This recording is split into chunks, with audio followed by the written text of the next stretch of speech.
നമസ്കാരം. സാബുവും Jacob vote ചെയ്യാൻ പോയ പോളിംഗ് ബൂത്തിൽ സംഘർഷം. മാധ്യമപ്രവർത്തകർക്ക് നേരെ LDF UDF പ്രവർത്തകരുടെ ഗൂണ്ടായിസം. നമ്മുടെ ഏഷ്യാനെറ്റ് അടക്കമുള്ള പല മാധ്യമങ്ങളും ഇന്നലെ പുറത്തുവിട്ട വാർത്തയാണ്.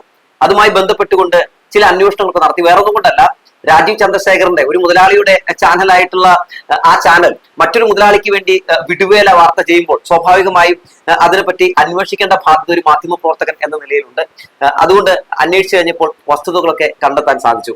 അതായത് എന്താണ് സത്യത്തിൽ അവിടെ സംഭവിച്ചത് എന്ന് അറിയുന്നതിന് മുമ്പ് നമ്മുടെ മാധ്യമങ്ങൾ ആരും കാണിക്കാത്ത, മാധ്യമങ്ങൾ പുറത്തുവിടാത്ത ഒരു ക്ലിപ്പ് നമുക്ക് ആദ്യം ഒന്ന് കാണാം.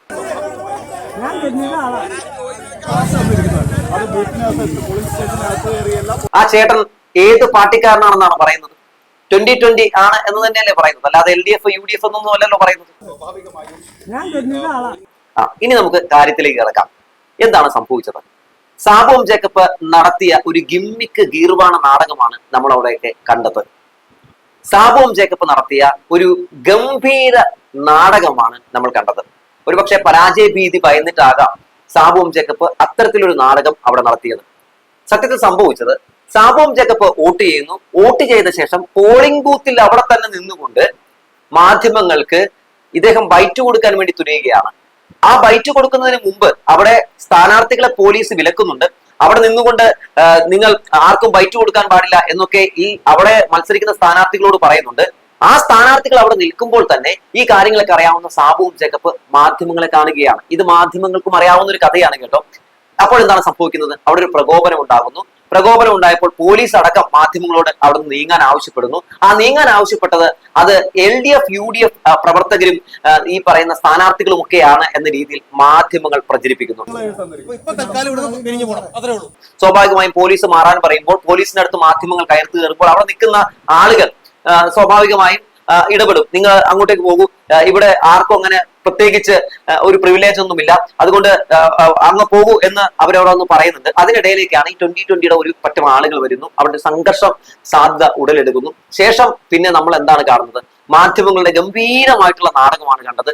അയ്യോ ഞങ്ങളെ ആക്രമിക്കുന്നേ എന്ന രീതിയിൽ മാധ്യമങ്ങൾ കിടന്ന് വലിയ രീതിയിൽ നിലവിളിക്കുകയായിരുന്നു. ഇനി നമുക്ക് ഈ മാധ്യമങ്ങൾ അവിടെ നിൽക്കുന്ന ജനങ്ങളെ പ്രലോഭിപ്പിക്കുന്ന, അല്ലെങ്കിൽ അവിടെ ഒരു പ്രകോപനം ഉണ്ടാക്കാൻ വേണ്ടി ചൊറിയുന്ന ചില സീനുകൾ കൂടി ഒന്ന് കണ്ടാലോ? ഇതൊന്നും ഒരു മാധ്യമവും കാണിക്കില്ലെന്നേ. ഒന്ന് കണ്ടു. നിങ്ങളുടെ കാലം ഞാനൊരു പൗരൻ എവിടെയുള്ള പൗരൻ എന്ന് പറഞ്ഞാൽ നിങ്ങളുടെ കാലം നിങ്ങളുടെ കാലം നിങ്ങളുടെ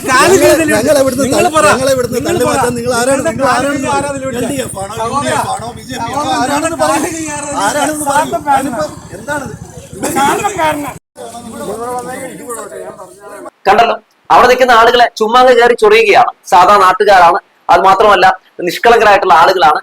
ഇനി ഈ മാധ്യമങ്ങളോട് ഇവർക്ക് ചെറിയൊരു ദേഷ്യം തോന്നാനുള്ള സാഹചര്യം ഉടലെടുത്തത് എങ്ങനെയാണ്? ഈ 2020 സാബുവും ജേക്കബ് അവിടെ നടത്തിയിട്ടുള്ള തട്ടിപ്പിന്റെയും ഇവരുടെ പാർട്ടി പറഞ്ഞിട്ടുള്ള പല വെട്ടിപ്പിന്റെയും കഥകൾ മാധ്യമങ്ങളുടെ മുമ്പിൽ ഈ പറയുന്ന ജനങ്ങൾ അവരുടെ ശ്രദ്ധയിൽപ്പെടുത്തിയിട്ടുണ്ടെന്ന്. ആ സമയത്ത് ഒരിക്കൽ പോലും ഈ രാജീവ് ചന്ദ്രശേഖറിന്റെ ചാനൽ അടക്കം ഒരു ചാനലും അവിടെ വന്ന് ആ വസ്തുതകൾ റിപ്പോർട്ട് ചെയ്യാൻ തയ്യാറായിട്ടില്ല. അങ്ങനെ വരുമ്പോൾ പൊതുവെ അവിടെ മുതലാളിക്ക് വേണ്ടി വ്യാജ വാർത്തകൾ ചമച്ചുകൊണ്ട് ഗീർവാണം അടിക്കുന്ന മാധ്യമ പ്രവർത്തകരോട് സ്വാഭാവികമായും അവിടുത്തെ ജനങ്ങൾക്ക് ഒരു രോഷമൊക്കെ ഉണ്ടാകും. അത് അവരോട് പ്രകടിപ്പിച്ചു.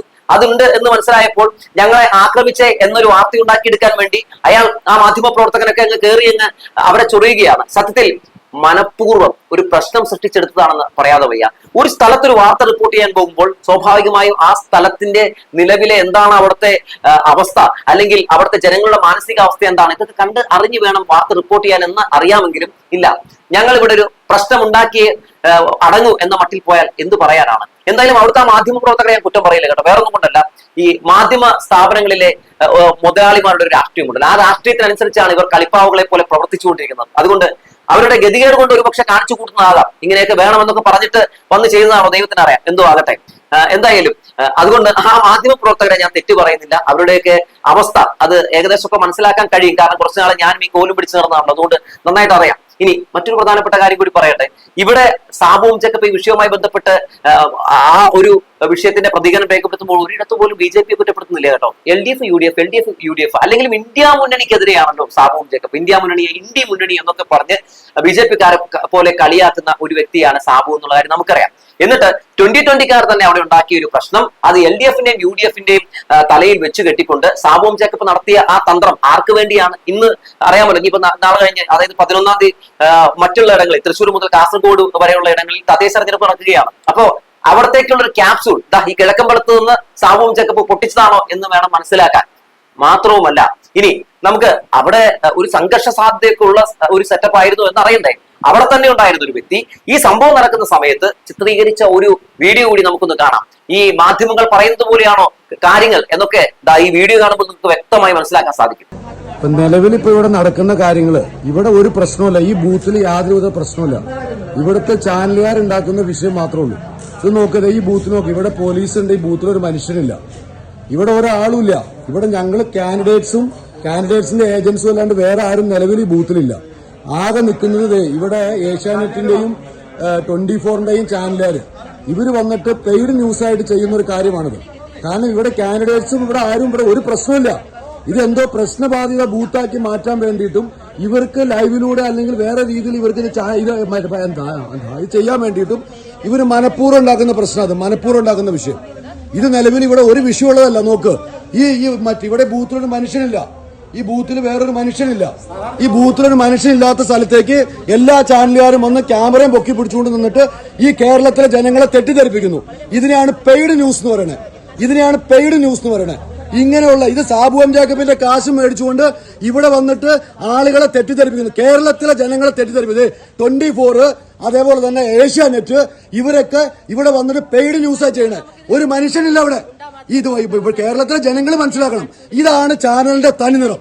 ചാനലുകാരുടെ തനിനിറമാണ് ഇപ്പൊ കണ്ടുകൊണ്ടിരിക്കുന്നത്. കണ്ടല്ലോ, ഇതൊക്കെയാണ് വസ്തുത എന്നിരിക്കെ നമ്മുടെ മാധ്യമങ്ങൾ മുതലാളിയുടെ മുമ്പിൽ പഞ്ചപുച്ഛമടക്കി ഇങ്ങനെ കിടക്കുന്നത് കൊണ്ട് ഇത്തരം വാർത്തകളൊന്നും പുറത്തു വരാൻ സാധ്യതയില്ല. ഇങ്ങനെയുള്ള വസ്തുതകൾ, സത്യങ്ങൾ ജനങ്ങളുടെ മുമ്പിലേക്ക് എത്തിക്കാൻ കഴിഞ്ഞില്ലെങ്കിൽ പിന്നെ എന്ത് മാധ്യമപ്രവർത്തനം മരിച്ചുപോയി എന്ന് ജനങ്ങൾ അങ്ങ് അത്തരം വാർത്തകൾ കാണുമ്പോൾ അവർക്ക് അങ്ങനെ തോന്നലുണ്ടാവുകയില്ല. അങ്ങനെ തോന്നലുണ്ടാവാതിരിക്കാൻ വേണ്ടിയാണ് ഇനിയും ഇവിടെ മരിക്കാത്ത പല മുതലാളിമാരുടെയും മുമ്പിൽ പഞ്ചപുച്ഛമടക്കാത്ത മാധ്യമപ്രവർത്തകരുണ്ട് എന്ന് ഓർമ്മപ്പെടുത്താൻ വേണ്ടിയാണ് ഇങ്ങനൊരു വാർത്ത ഞാനിപ്പോൾ ചെയ്യുന്നത്. ഞാൻ ഇന്നലെ സത്യത്തിൽ ഇത് പ്രതീക്ഷിച്ചതാണ്. കാരണം എല്ലാ തിരഞ്ഞെടുപ്പിലും ഈ സ്പോൺസേഡ് 2020 പരിപാടി നടക്കാറുള്ളതാണ്. കഴിഞ്ഞ തവണ കുമ്മനോടായിരുന്നു, ഇത്തവണ ഇത് എവിടെ നടക്കുമെന്ന് ഇങ്ങനെ ആലോചിച്ചിരിക്കുകയായിരുന്നു. രാവിലെ മുതൽ എന്തായാലും ഈ സംഭവങ്ങളൊന്നും നടന്നില്ല. കാരണം അവിടെ നല്ല രീതിയിൽ തന്നെ അത്തരം വിഷയങ്ങൾ, ഈ 2020 പ്രശ്നം ഉണ്ടാക്കാൻ, പല പ്രകോപനം ഉണ്ടാക്കാൻ ശ്രമം നടത്തിയതൊക്കെ രമ്യമായിട്ട് പലരും പരിഹരിച്ചു വിടുന്ന സാഹചര്യം ഉണ്ടായിരുന്നു. വീഡിയോ എടുക്കാൻ വേണ്ടി കുറെ കൂട്ടങ്ങളൊക്കെ അങ്ങോട്ടേക്ക് ചെന്ന കഥയൊക്കെ എല്ലാവർക്കും അറിയാൻ പറ്റും. അവർ വെച്ചൊക്കെയാണ് തുടക്കം ഒരു ആക്രമണമൊക്കെ ഉണ്ടാക്കാനും പ്രശ്നം ഉണ്ടാക്കാനൊക്കെ ശ്രമം നടത്തിയത്. അത് ചീറ്റിപ്പോയി. അങ്ങനെ അവസാനം സാബു ജേക്കബ് തന്നെ ഇറങ്ങുന്നു. സാബു ജേക്കബ് വന്ന ആ ഒരിടത്ത് മാത്രം എങ്ങനെയാണ് ഈ പ്രശ്നം ഉണ്ടായത്? വേറൊരു ബൂത്തിലും ഇല്ലാത്ത പ്രശ്നം അവിടെ ഉണ്ടാവുകയാണ്. അപ്പൊ അതൊരു ഉണ്ടാക്കിയെടുത്ത സംഭവമാണെന്ന് ആർക്കാണ് മനസ്സിലാകാത്തത്? മാധ്യമങ്ങളോട് പറയാനുള്ളത് ഒന്നാണ്, ദൈവത്തോർത്ത് നിങ്ങളൊക്കെ കാരണം ഞങ്ങളുടെ വില ഇല്ലാതാക്കരുത്. സത്യത്തിൽ പലയിടങ്ങളിലൊക്കെ വാർത്തെടുക്കാൻ പോകുമ്പോൾ ചില ആളുകൾ അവജ്ഞയോടെ പല മാധ്യമപ്രവർത്തകരെയൊക്കെ നോക്കുന്നതിനുള്ള പ്രധാനപ്പെട്ട കാരണം ഇങ്ങനെ പഞ്ചപുച്ഛമടക്കി നിൽക്കുന്ന ചില മാപ്രകൾ കാരണമാണെന്ന് പറഞ്ഞു വെക്കുകയാണ്. ആ നാട്ടിൽ നല്ല നട്ടലുള്ള ഒരുപാട് ആളുകളുണ്ട്. ഇന്നും ഏകാധിപത്യത്തിന് മുമ്പിൽ ജനാധിപത്യം അടിയറവ് വെക്കാത്ത നട്ടലുള്ള നിലപാടുള്ള നിരവധി ആളുകളുള്ള ഒരു മണ്ണാണത്. മാധ്യമങ്ങൾ 2020-യുടെ കൊടും ക്രൂരതയ്ക്കെതിരെ, 2020 നടത്തിക്കൊണ്ടിരുന്ന ഏകാധിപത്യ ഭരണത്തിനെതിരെ, അരാഷ്ട്രീയവാദത്തിനെതിരെ നിങ്ങൾ മുഖം തിരിച്ചു നിന്നപ്പോൾ അതൊക്കെ പുറം ലോകത്ത് എത്തിക്കാൻ വേണ്ടി മാധ്യമങ്ങളുടെ യാതൊരു സഹായവും ഇല്ലാതിരുന്ന സമയത്തും തങ്ങളാൽ കഴിയുന്ന രീതിയിൽ പല രീതിയിലുള്ള പോരാട്ടം നടത്തിയിട്ടുള്ള നിരവധി ആളുകളുണ്ട് അവിടെ. അതുകൊണ്ട് അവർ ഏകാധിപത്യത്തെ ജനാധിപത്യം കൊണ്ട് തോൽപ്പിക്കാൻ വേണ്ടി അവർ നടത്തിക്കൊണ്ടിരിക്കുന്ന പോരാട്ടത്തിന്റെ മേളിലാണ് നിങ്ങൾ ഇങ്ങനെ മണ്ണ് വാരിയിടാൻ വേണ്ടി ശ്രമം നടത്തിയത്. പക്ഷേ ജനാധിപത്യം അതിനെ എക്കാലത്തും മൂടിവെക്കാൻ കഴിയില്ല എന്ന് പറഞ്ഞു വെക്കുകയാണ്.